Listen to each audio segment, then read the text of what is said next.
ibu, bapak, dan saudara yang dirahmati Allah, Nabi Isa alaihissalam tidak pernah membaptis seorang pun, dan Nabi Isa tidak pernah mendirikan gereja.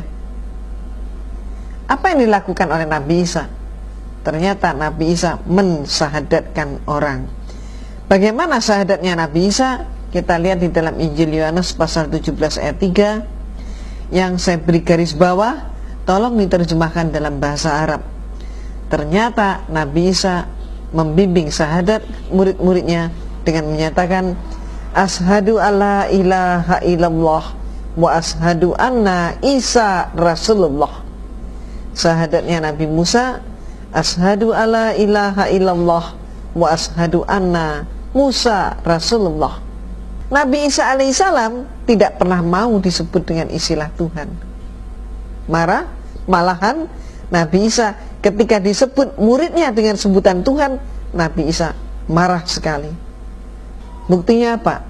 Coba kita lihat Injil Matius pasal 7 ayat 21. Bukan setiap orang yang berseru kepadaku, Tuhan, Tuhan, yang akan masuk ke dalam kerajaan surga. Apa artinya? Coba kita telaah.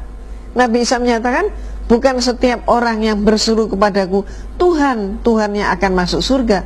Berarti Nabi Isa mengatakan, orang yang menuhankan dia tidak bakal masuk surga, tidak akan masuk surga.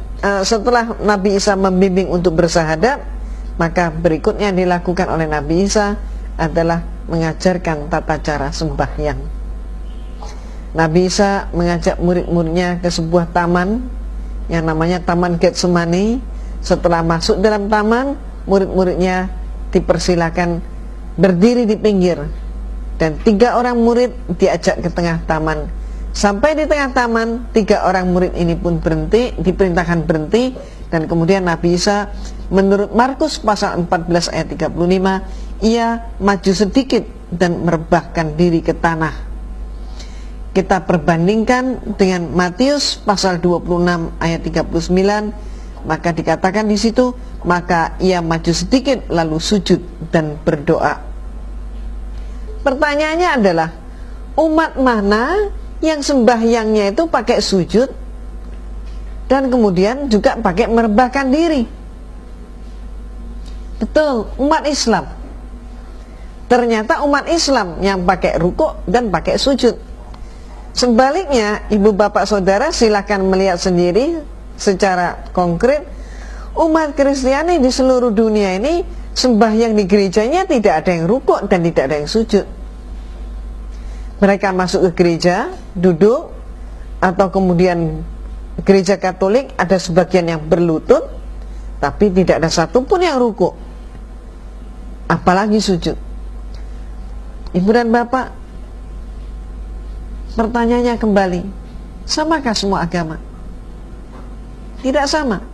Itu sebabnya kita umat Islam menyatakan semua nabi Islam, termasuk Nabi Isa alaihissalam Islam, dan ternyata Nabi Isa mengajarkan sholat. Hanya saja kesempurnaan sholat baru terjadi setelah periode Rasulullah Sallallahu Alaihi Wasallam. Mari kita lanjutkan. Nabi Isa alaihissalam pun mengajarkan tata cara pemakaman. Bahkan Nabi Isa dimakamkan dengan menggunakan kain kafan. Tapi bisa kita lihat, orang Kristiani seluruh dunia ini tidak ada yang memakai kain kafan. Mereka laki-laki pakai jas lengkap dengan dasi, dengan sepatu, sedangkan perempuan memakai pakaian pengantin. Padahal Nabi Isa mengajarkan dengan kain kafan. Nah, insya Allah ini yang dapat saya berikan saat ini. Atas segala kekurangannya mohon maaf. Billahi taufik wal hidayah. Wassalamualaikum warahmatullahi wabarakatuh.